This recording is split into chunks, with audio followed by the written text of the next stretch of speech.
आता मी इथे ना वडे करून दाखवणार आहे. तर वड्याचं आपल्याकडे जर कधी तयार पीठ नसेल तर त्यासाठी आपण काय करायचं, तांदळाचं पीठ घ्यायचं. मी आता इथे 2 वाट्या तांदळाचं पीठ घेते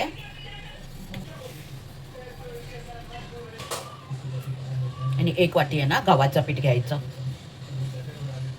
2 वाट्या तांदळाचं पीठ आणि 1 वाटी गव्हाचं पीठ. हळद घालायची.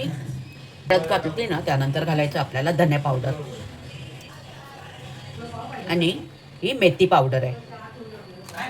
धने पावडर 2-3 चमचे घालायचे, तर तेवढीच मेथी पावडर पण 2-3 चमचे घालायची. आता इथे चवीनुसार मीठ घालते.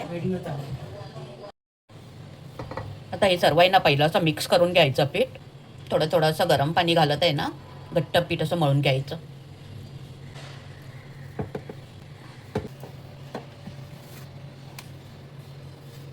पूर्ण असं घ्यायला गेलंस तर कसं होणार? घर आहे, पोरं घरात आहेत. आता हे बघा, हे घट्ट असं पीठ मळलंय. हे आता आपल्याला अर्धा ते 1 तास आहे ना असंच ठेवायचं आहे झाकून. एवढं घट्ट ठेवायचं पीठ. ते कुकरच्या आता हे बघा, हे 1 तास ठेवून दिलेलं वड्याचं पीठ. त्यात आपल्याला ना थोडं थोडं मळून घ्यायचं आहे.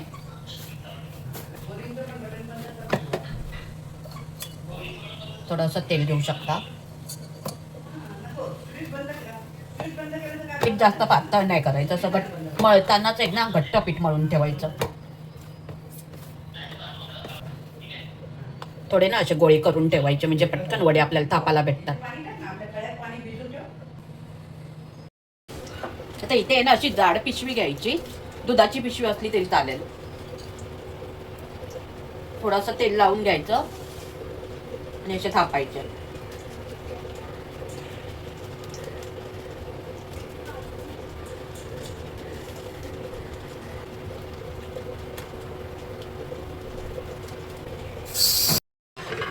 आता इथे तेल तापत ठेवलंय. तेल आहे ना चांगलं कडकडीत गरम झालं पाहिजे. असा एक एक वडा आता सोडून घ्यायचा.